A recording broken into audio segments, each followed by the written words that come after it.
Students and welcome to India Studies. मिल रहे हैं हम SSC previous year question paper के एक और सेट में, जो कि है जून 7, 2019 सेकेंड शिफ्ट। हम लोग जून 4, जून 6 के पेपर्स को कर चुके हैं, उनके तीनों शिफ्ट कर चुके हैं। 7 का हमने फर्स्ट शिफ्ट कर लिया है, ये सेकेंड शिफ्ट है। अगर आप न्यू हैं तो मैं आपको बता दूं, हमने एसएससी के पूरे प्रीवियस ईयर क्वेश्चंस करवाए हैं। अभी मेंस हुए थे उसके भी हम करवा चुके हैं, और सीएचएसएल बाकी है। उसके बाद हम सीएचएसएल के पेपर्स भी करवाएंगे, क्योंकि आप लोगों की रिक्वेस्ट थी कि ये पेपर्स आपको प्रैक्टिस में हेल्प करेंगे, तो हम इसलिए इस पेपर्स को करवा रहे हैं। और हर क्वेश्चन का हम लोग डिटेल एनालिसिस करते हैं, उस क्वेश्चन का सेंस देखते हैं, ग्रामर वाइज देखते हैं अगर ज़रूरत होती है तो, और उसके सारे ऑप्शंस को एनालिसिस करते हैं। हम ये भी देखते हैं कहीं पे आंसर रॉन्ग है तो हम उसको करेक्ट कर सके। तो आइए इसी सीरीज में स्टार्ट करते हैं आज का नेक्स्ट जो सेशन है, जून 7 का जो पेपर है।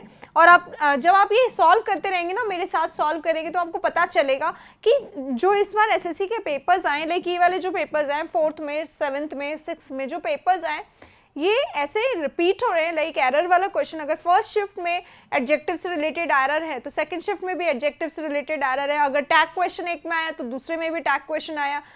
इवन वन वर्ड में जो ऑप्शंस है वो भी सेम है। इतनी ज़्यादा सिमिलैरिटी इन पेपर्स में, तो इससे आपको आइडिया मिलेगा कि पेपर्स किस हद तक सिमिलैरिटी रख के बनाए जाते हैं। तो आसपास की चीज़ों को हमें बहुत अच्छे से पढ़ना चाहिए। आइए शुरू करते हैं हमारा आज का क्वेश्चन पेपर, जो है 7 जून सेकेंड शिफ्ट। सबसे पहला जो इसमें क्वेश्चन है वो इससे स्टार्ट हो रहा है, क्लोज टेस्ट से स्टार्ट हो रहा है। इसी को हमने रखा है सामने।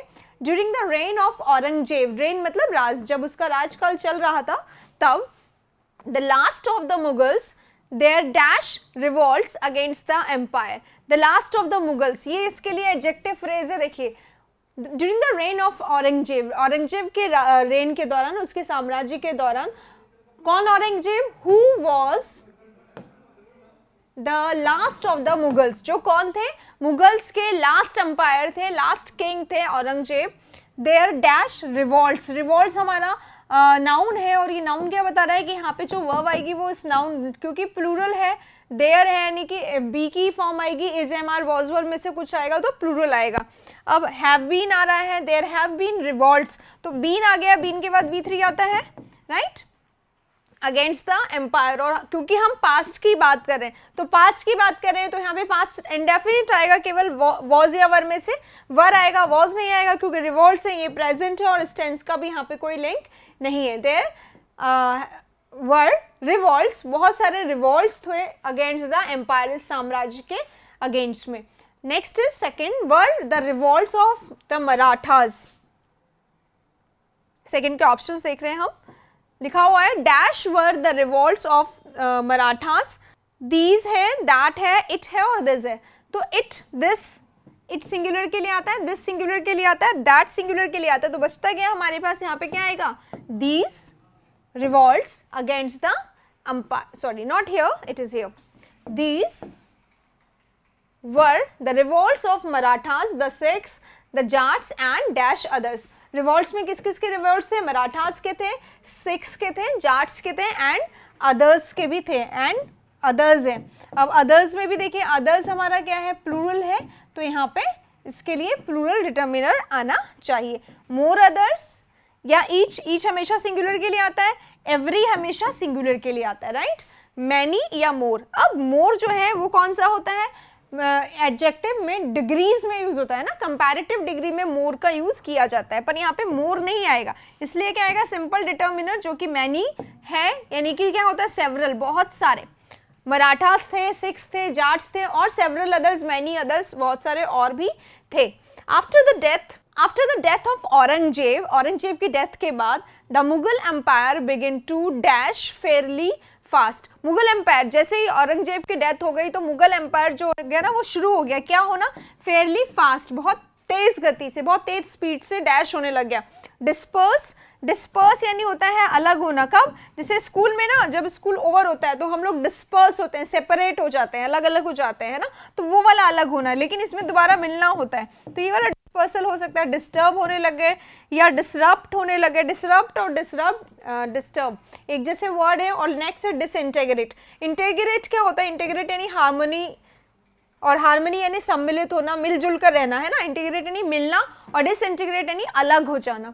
तो यहाँ पे began to disintegrate fairly fast, बहुत तेजी से। जैसे ही औरंगजेब की डेथ हुई, मुगल एम्पायर जो है वो बहुत तेजी से डिसइंटीग्रेट होने लग गया, सेपरेट होने लग गया। The country soon dash into, देखिए ये नेक्स्ट जो क्वेश्चन है बहुत इंपॉर्टेंट क्वेश्चन है, ऐसे क्वेश्चन को हमें जरूर प्रिपेयर करना चाहिए।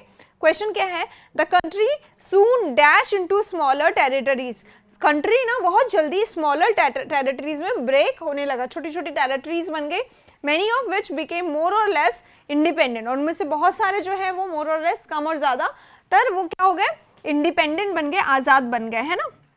तो ऑप्शन क्या है, ये है option, broke in, broke out, broke of और ब्रोक अप। अब देखिए यानी कि ये क्या है, फ्रेजल वर्ब का क्वेश्चन है, ब्रेक प्लस हमें प्रेपोजिशन दे दिए गए हैं ना, ब्रेक प्लस इन या ऑफ या अप जो भी है, ठीक है। तो अब देखो ब्रेक ऑफ है, सबसे पहले ऑफ करो, ऑफ का मतलब ही स्टॉप होता है, ठीक है। तो किसी भी वर्ब के साथ अगर ऑफ जुड़ जाता है तो उसका सेंस स्टॉप आता है।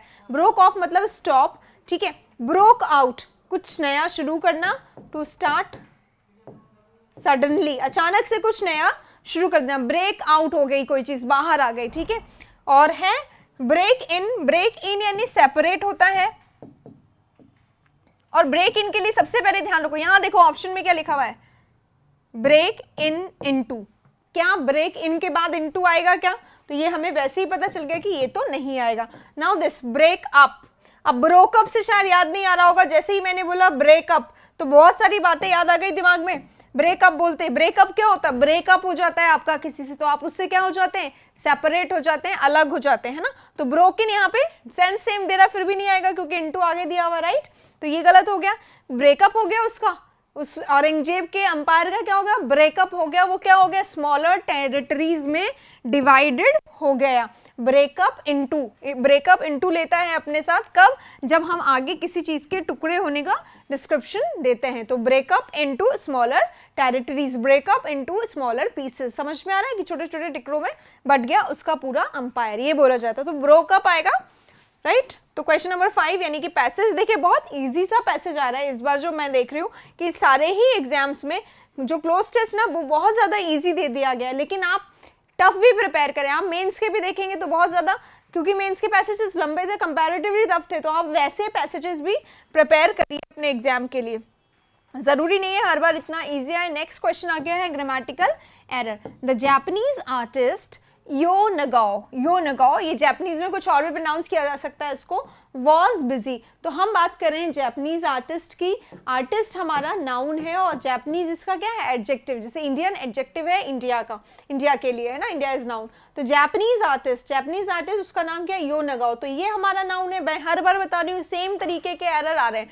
तो सेम तरीके का सेंटेंस भी आ रहा है, ये नाउन है और इस नाउन का ही नेम है ये, तो ये नाउन का क्या है, अपोजिशन, ठीक है। जैसे मैं हर बार बताती हूँ our prime minister mister Narendra Modi, उसी तरीके से लिखा हुआ our prime minister mister Narendra Modi. तो यहाँ Japanese artist Yo Nagao, Indian prime minister mister Narendra Modi. तो जो नरेंद्र मोदी है वो प्राइम मिनिस्टर, जो नाउन है उसका क्या है, अपोजिशन है। वॉज बिजी, वो बिजी थे, splashing the wall dash from colours. देखो पहले तो एक्शन समझो, द जापानीज आर्टिस्ट यो नगाओ, तो ये हमारा सब्जेक्ट है, सब्जेक्ट कैसा है, सिंगुलर, राइट। तो सब्जेक्ट सिंगुलर है तो वर्ब कैसा होगा, सिंगुलर होगा। कैसा होगा सब्जेक्ट के साथ वर्ब, सिंगुलर होगा, तो सिंगुलर है, यहाँ पे सब्जेक्ट वर्ब एग्रीमेंट का कोई मिस्टेक नहीं है।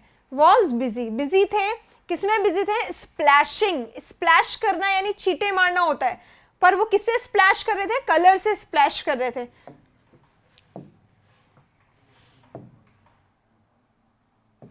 देखिए ये है स्प्लैशिंग, दिस इज स्प्लैशिंग, ठीक है, दिस इज स्प्लैशिंग। तो वो भी कुछ ऐसा कर रहे थे, was busy splashing the wall from colours, है ना, वॉल को किसी कलर से स्प्लैश कर रहे थे। अब यहाँ पे आ गया फ्रॉम, ये हमारे काम की चीज है, ये है प्रेपोजिशन, और हमें ये देखना है ये हमारा एडजेक्टिव है। कुछ एडजेक्टिव्स या कुछ वर्ब्स या कुछ नाउन कुछ फिक्स प्रेपोजिशंस को लेते हैं। तो यहाँ पे जो बिजी हमारा एडजेक्टिव है ये कौन से प्रेपोजिशन को लेता है, विद को लेता है, बिजी विद। फ्रॉम यहाँ पे गलत है, सिर्फ इतना ही देखना था। Busy splashing the wall with colours, किससे स्प्लैश कर रहे थे, कलर्स से वो वहां पे स्प्लैश कर रहे थे। क्वेश्चन नंबर नेक्स्ट देखते हैं। प्लीज टेक द गेस्ट, बिल्कुल सेम तरीके का एरर पिछले टेस्ट में भी आ चुका है। प्लीज, पिछले सारे में ये या प्लीज आया, यहाँ पे V1 दे दिया गया। तो मैंने यही बताया था आपको पहले भी कि इंपैरेटिव सेंटेंसेज है और रिक्वेस्ट आ रहा है क्योंकि प्लीज है, रिक्वेस्ट है, तो यहाँ पे यू आर रिक्वेस्टेड टू सही हो सकता है और द गेस्ट शुड भी सही हो सकता है और शुड के बाद बी आता है और उसके बाद वर्ब का थर्ड फॉर्म आना चाहिए। लेकिन यहाँ पे वर्ब का सेकंड फॉर्म पिछले वाले टेस्ट में भी बिल्कुल सेम तरीके के सेंटेंस और सेम तरीके की एरर दी गई थी। यहाँ पे ये सही हो सकता था लेकिन मस्ट यानी तो कंपल्शन हो जाता है, इसलिए ये नहीं आएगा क्योंकि रिक्वेस्ट है, प्लीज डू इट, है ना, it is not a compulsion, तो कंपल्शन नहीं है इसलिए मस्ट नहीं आएगा। लेट भी आ सकता था, let the guest be taking कर दिया है, पिछले वाले में भी यही कर दिया था, यहाँ पे क्या हो जाएगा, taken. Please take the guest to his room on the 6th floor, तो ऑन द 6th फ्लोर पूरा सही है। देखो इसमें गलती मिल गई है, इसमें गलती मिल गई, इसमें, तो ये सही है। You are requested to take the guest to his room on the 6th floor, right. चलते हैं, क्वेश्चन नंबर 7 हो गया, 8th पे चलते हैं। 8th क्या है, वही एडजेक्टिव वाला, नो इम्प्रूवमेंट है। देखिए एकदम सेम पहले के टेस्ट में आ चुके हैं। His school was 7 kilometre away from his house, उसका जो स्कूल था वो 7 किलोमीटर अवे था, दूर था हाउस से। आई wandered, I surprised how he covered so long distance daily on foot, वो हर रोज इतना पैदल कैसे चलता था, ऑन फुट यानी पैदल कैसे चलता था। How he covered what, distance, तो ये तो इसका वर्ब है और वर्ब का ये क्या है, ऑब्जेक्टिव। अब इस ऑब्जेक्टिव को क्या चाहिए, यहाँ पे नाउन है क्योंकि ऑब्जेक्ट क्या है, नाउन है, और नाउन को क्या चाहिए होता है, एडजेक्टिव। तो एडजेक्टिव क्या है, सच एडजेक्टिव है, सो लॉन्ग, लॉन्ग हमारा एडजेक्टिव है, सो इसका एडवर्ब है, ठीक है। So long distance, so long distance यहाँ पे गलत है, आर्टिकल आना चाहिए, तो सच अ लॉन्ग डिस्टेंस इस तरीके से लिखा जाएगा। ये भी सही हो सकता था पर इसमें क्योंकि आर्टिकल नहीं है इसलिए ये सही नहीं होगा। नो इम्प्रूवमेंट पहले ही गलत हो चुका है। आप 7th का हम सेकंड पेपर कर रहे हैं, फर्स्ट पेपर जरूर देखिएगा क्योंकि फर्स्ट पेपर बिल्कुल इसकी कॉपी है, बिल्कुल कंप्लीटली हर क्वेश्चन एक जैसा है। क्वेश्चन नंबर नेक्स्ट देखते हैं। India is the second largest है इंडिया किसमें, of cotton in the world, world में सेकंड नंबर पे इंडिया में कॉटन क्रिएट होता है या प्रोड्यूस होता है या ग्रो होता है या मैन्युफैक्चर होता है। देखिए मैन्युफैक्चर क्या होता है, मैन्युफैक्चरर्स जो प्रोडक्ट्स को बनाते हैं अपनी कंपनी में, तो कॉटन जो है वो पेड़ में उगता है ना, उसके बाद उसको किया जाता है थोड़ा सा प्रोसेस, लेकिन वो पेड़ में उगता है इसलिए मैन्युफैक्चर नहीं होता है। Grower there is no word, है ना, ग्रो होता है लेकिन grower is no word, grow होता है और क्रिएट नहीं किया जाता। क्रिएट किसको किया जाता है, आइडिया को, कंसेप्ट को किया जाता है या इनोवेशन को किया जाता है, राइट।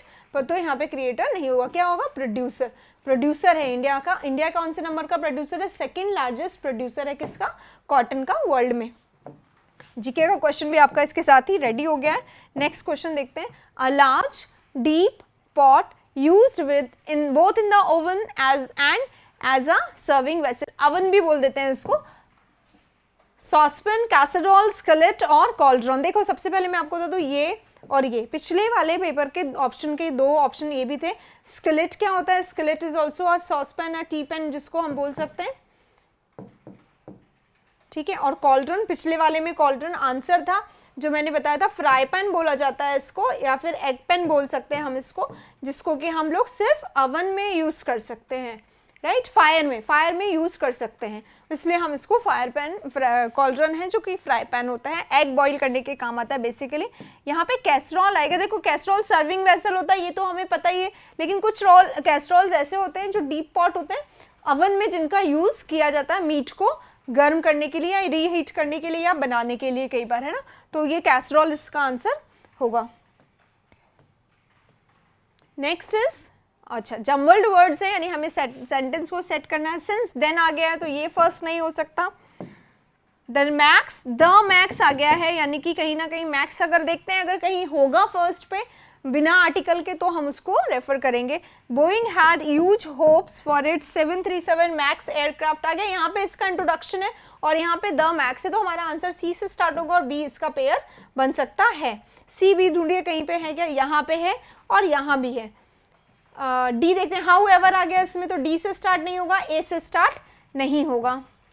ठीक है, और बी से स्टार्ट नहीं होगा ये हमें पहले ही पता है, तो सी भी हमारा पेयर भी बना था और सी से एक ही आंसर स्टार्ट है, ये इसका आंसर हो जाएगा। नेक्स्ट क्वेश्चन, वन वर्ड है फ्लावर्स और लीव्स।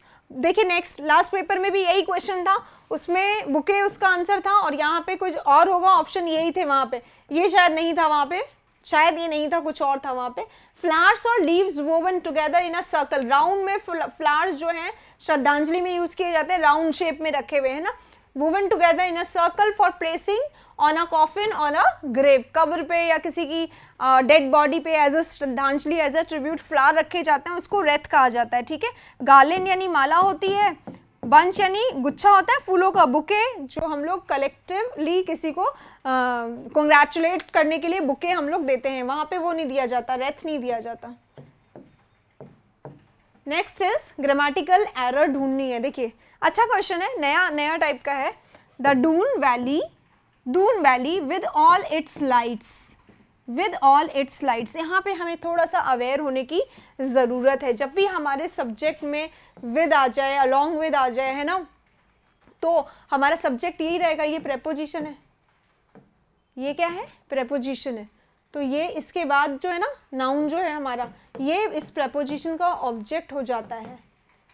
प्रेपोजिशन के पहले वाला नाउन जो है वो ही सब्जेक्ट रहता है, प्रेपोजिशन के बाद वाला नाउन उसका ऑब्जेक्ट बन जाता है। ठीक है, तो the Doon valley with all its light, अपने सारे लाइट्स के साथ, डून वैली जो है वो लाइट्स अगर लगा दी जाए, सारी ऑन कर दी जाए, तो वो कैसी दिखती है, ब्यूटीफुल दिखती है। कब, एट नाइट, नाइट के साथ हमेशा एट यूज किया जाता है, सही है। कहाँ से, from the top of the mountain के टॉप से अगर आप देखें तो डून वैली जब उसमें पूरी लाइट्स जली हुई होती है नाइट में, तो दैट लुक्स वेरी ब्यूटीफुल, ये लिखा हुआ है, तो सेंटेंस सही है। अब देखिए, क्योंकि मैंने बता दिया जब प्रेपोजिशन आ जाता है, सब्जेक्ट क्लॉज है, क्योंकि यहाँ पे देखिए एक से ज्यादा शब्द हो गए, इसको हम सब्जेक्ट फ्रेज बोल सकते हैं, तो सब्जेक्ट फ्रेज है। अब जब सब्जेक्ट फ्रेज आ जाता है तो उसमें एक से ज्यादा नाउन हो सकते हैं, ये भी नाउन है और ये भी नाउन है, तो हमें देखना है सब्जेक्ट कौन सा। अभी मैंने बता दिया कि प्रेपोजिशन के बाद वाला तो ऑब्जेक्ट बन जाता है प्रेपोजिशन का, तो प्रेपोजिशन के पहले वाला उसका सब्जेक्ट होगा, तो ये हमारा सब्जेक्ट है और ये हमारा सब्जेक्ट, तो वर्ब को प्लूरल क्यों दे दिया गया है, वर्ब हमारा यहाँ कैसे दिया गया है, प्लूरल, जबकि हमें कैसे वर्ब की रिक्वायरमेंट है, सिंगुलर की। क्यों, क्योंकि वैली हमारा क्या है, सिंगुलर है, तो वर्ब भी हमारा सिंगुलर होना चाहिए। लुक्स इसका आंसर हो जाएगा बस। तो बस हमें क्या करना है, ए पे आंसर लगा देना है, क्योंकि लुक दे दिया गया है। क्वेश्चन नंबर 13 हो गया, 14 पे चलते हैं। 14 में क्या है, active banana, the chairs were being arranged, यानी अरेंज में आईएनजी लगा देंगे, ठीक है, और यहाँ पे वॉज या वर अकॉर्डिंगली आ जाएगा, या तो वर आ जाएगा या फिर वॉज आ जाएगा, है ना, अकॉर्डिंग टू द हमारा जो भी ऑब्जेक्ट है उसके according. Were arrange in the examination hall by the staff, staff क्या है, सिंगुलर है, ठीक है, स्टाफ्स नहीं होता है, अनकाउंटेबल है, तो स्टाफ है। स्टाफ के लिए द स्टाफ से शुरू होगा, द स्टाफ से, देखिए यहाँ स्टाफ है, यहाँ स्टाफ है, यहाँ भी, ये गलत हो गया, ये तो गलत है ही। वॉज अरेंजिंग इसमें हैज बीन अरेंजिंग है और इसमें हैज अरेंज्ड है, तो ये तीनों गलत हो गए, ये तो हो ही गया था, तो हमारा राइट आंसर बी होगा। अरेंज कर रहे थे क्या, द चेयर्स, तो ये रहा द चेयर्स, फिर in the examination hall, last में हम लोग लिख देंगे, एडवर्ब है, कहीं भी आ सकता है। नेक्स्ट इज एंटोनिम ढूंढना है सोबर का। सोबर यानी सिंपल, काम, पीसफुल, दोनों सेंस होते हैं, एक तो सिंपल हो गया विद सिंप्लिसिटी और दूसरा होता है पीसफुल, काम, है ना, तो दोनों सेंस होते हैं, ये ध्यान रखिएगा, है ना। जैसे नर्वस है, नर्वस इसका ऑपोजिट हो सकता है, सीरियस नहीं होगा, काम तो इसी का सिनोनिम है। अब देखिए यहाँ पे नर्वस भी और एजिटेटेड भी है। अब एजिटेटेड का मतलब क्या होता है, nervous and anxious, anxious as well as nervous, ये ज्यादा होता है डिग्री वाइज, है ना, और इसका सेंस है नर्वस, तो जब एजिटेटेड है तो उसमें नर्वस ऑलरेडी इंक्लूडेड है, एंग्शियसनेस वाला, तो यहाँ पे ये थोड़ा सा कॉम्प्लेक्स है ये सेंटेंस, थोड़ा सा, है ना, तो कॉम्प्लेक्स है, यहाँ पे नर्वस लिखा हुआ है, यहाँ एजिटेटेड में इटसेल्फ नर्वस इज देयर, तो हम किसको चुनेंगे, एजिटेटेड को चुनेंगे, ये इसका आंसर होगा और ये नहीं होगा। अगर आपने एग्जाम में इसमें कोई कन्फ्यूजन करा तो यहाँ पे आप क्लियर कर लीजिए अपने कन्फ्यूजन को। इसी के साथ आगे बढ़ते हैं क्वेश्चन नंबर 16 पे। ये रॉन्गली स्पेल्ड है, नेग्लिजिबल, न्यूसेंस, नोटिसेबल और नेबरिंग। नेबरिंग बहुत सारे लोग करके आ गए हैं, क्योंकि नेबरिंग क्या होता है, वर्ड भी गलत बताता है। अब माइक्रोसॉफ्ट वर्ड क्यों गलत बताता है, यू के कारण, क्योंकि अमेरिकन को फॉलो करता है, बाकी ये सही है। नोटिसेबल को लिखते समय ध्यान रखें कि नोटिस पूरा आता है और फिर हम एबल लिखते हैं, ई यहाँ से गायब नहीं होता। और ऐसे बहुत सारे वर्ड्स हैं और इसलिए ऐसे वाले वर्ड्स दे देते हैं क्योंकि हम इसमें कंफ्यूज हो जाते हैं कि ई आएगा या नहीं आएगा। क्वेश्चन नंबर नेक्स्ट देखते हैं, एग्जेम्प्ट। एग्जेम्प्ट कर दिया गया है तुमको इससे, है ना, या आपको एग्जेम्प्ट रखा गया है, यानी आपको अलग रखा गया है, आपको इससे हटा दिया गया है, तो आप क्या हो गए हो, एक्सक्लूड हो गए, आपको इससे क्या रखा गया, अलग रखा गया है, सिनोनिम है इसका। हिंडर यानी क्या होता है, डिस्टर्ब करना होता है, बाधा, है ना, नाउन है ये। प्रिवेंट यानी क्या होता है, स्टॉप, रोक देना किसी को। रिड्यूस कर देना यानी क्या होता है, डिक्रीज, कम कर देना। ठीक है, तो ये तो तीनों इनके अलग अलग वर्ड्स हैं, लेकिन हमें सिनोनिम ढूंढना है। सिनोनिम ये एक्सक्लूड इसका मिल गया है, एग्जेम्प्ट, एक्सक्लूड। इडियम है on tenterhooks. On tenterhooks, tenterhooks होना या फिर in pins and nibs. Nibs and pins होना तो भी क्या होगा, एंग्शियस हो जाता है, एंग्शियस होगा इन दोनों का, है ना। Next is lend an ear. Ear उधार देना इडियम है। इडियम को करने का सिर्फ एक तरीका होता है, इडियम को हम यूसेज में रखें, सेंटेंस में यूज करते रहें। टू पे अटेंशन टू, ये ही इसका आंसर है, बाकियों को हमें नहीं पढ़ना होता इडियम्स में।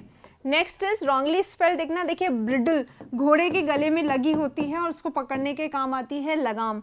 ब्रिस्क यानी क्विक।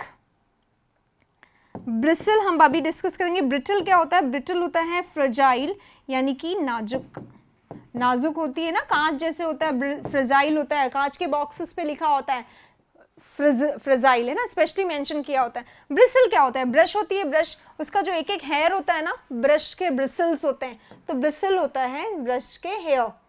और ब्रिस्टल की स्पेलिंग TLE होती है, यहाँ पे TEL दे दिया है, ये गलत है। ब्रिस्टल क्या होता है, हर ब्रश, चाहे वो शू ब्रश हो, चाहे वो टूथ ब्रश हो, कोई भी ब्रश, उसमें बहुत सारे हेयर्स होते हैं, तो उन हेयर्स को क्या कहते हैं, हेयर ब्रिस्टल कहते हैं। Next is most appropriate option चुनना है, बिल्कुल सेम पिछले बार भी आया था, वी कांट।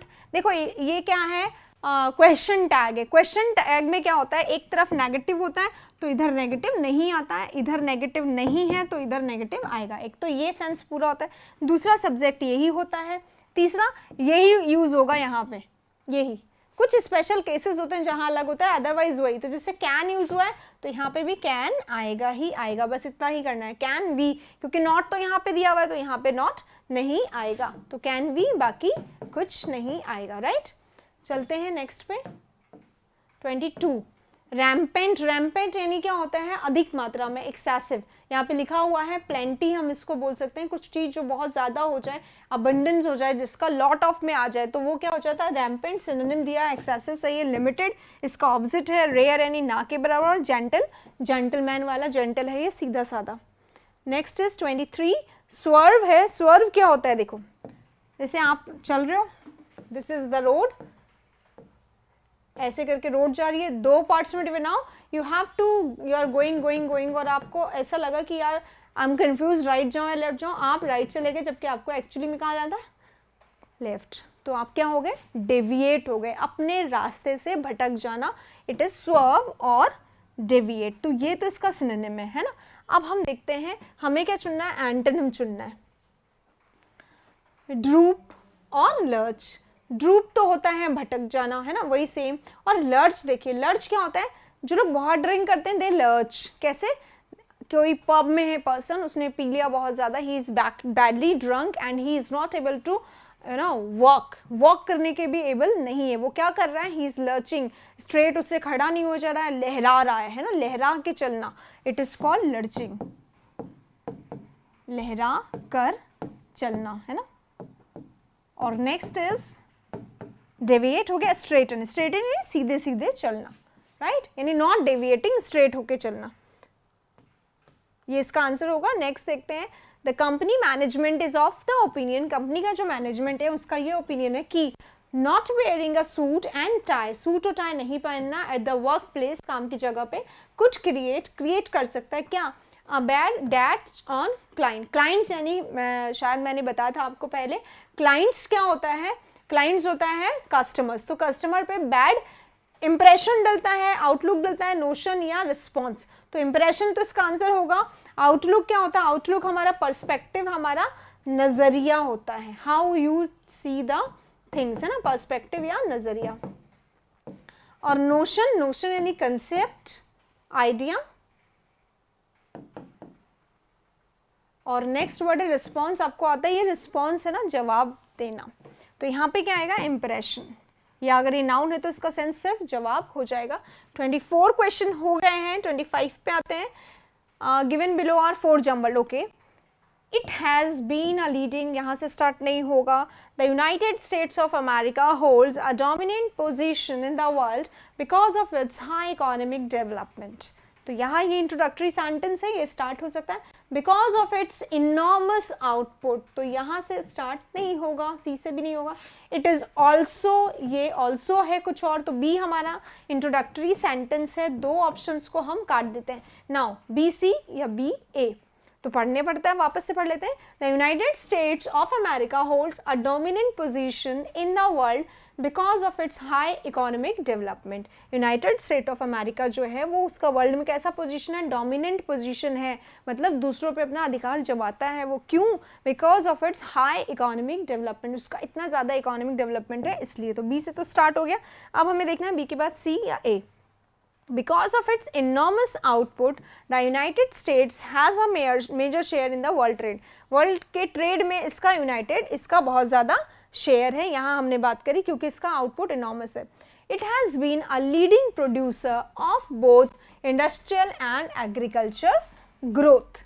यहाँ बोला जा रहा है कि ये लीडिंग प्रोड्यूसर है, किसमें? Industrial as well as agriculture goods में, दोनों में ये लीडिंग प्रोड्यूसर। अब देखिए यहाँ पे तो बात करें इसका हाई इकोनॉमिक डेवलपमेंट के कारण ये वर्ल्ड में डोमिनेटिंग है। दूसरा ये होगा, ए होगा। क्यों? क्योंकि यहाँ पे पता चला है कि ये इंडस्ट्रियल और एग्रीकल्चर गुड्स में बहुत ज़्यादा आगे है। उसके बाद बताया जा रहा है ये होगा, उसके बाद सी, बी ए फिर सी होगा कि इसका क्योंकि इनॉर्मस आउटपुट है इसलिए इसका मेजर शेयर है। और फिर लास्ट में it is also a leader in the development, ये यहाँ पे बताया गया कि इसका सब में शेयर है। और उसके बाद बताया गया कि इनोवेटिव टेक्नोलॉजी में भी इसका लीडिंग है, लीड करता है वहाँ पे भी। तो बी ए का हमारा पेयर है और बी ए का पेयर सिर्फ इसमें आया है सी वाले में, इसलिए ये इसका आंसर हो जाएगा। तो देखिए यहाँ पे हमारा क्वेश्चन पेपर तो खत्म हो गया है। क्वेश्चन पेपर के एंड में हमने वैसे सारे प्रॉब्लम सॉल्व कर लिए। In case of doubt you can WhatsApp me, आप मेरे व्हाट्सएप पे मैसेज कर सकते हैं directly, where the WhatsApp message is there on the screen. तो फिर से हम मिलते हैं हमारे नेक्स्ट ऐसे ही सेशन में नेक्स्ट पेपर के साथ। तब तक के लिए अगर आपको कोई प्रॉब्लम आती है तो आप मुझे व्हाट्सएप करिए, वरना पेपर सॉल्व करते रहिए। मिलते हैं नेक्स्ट सेशन में। Thank you.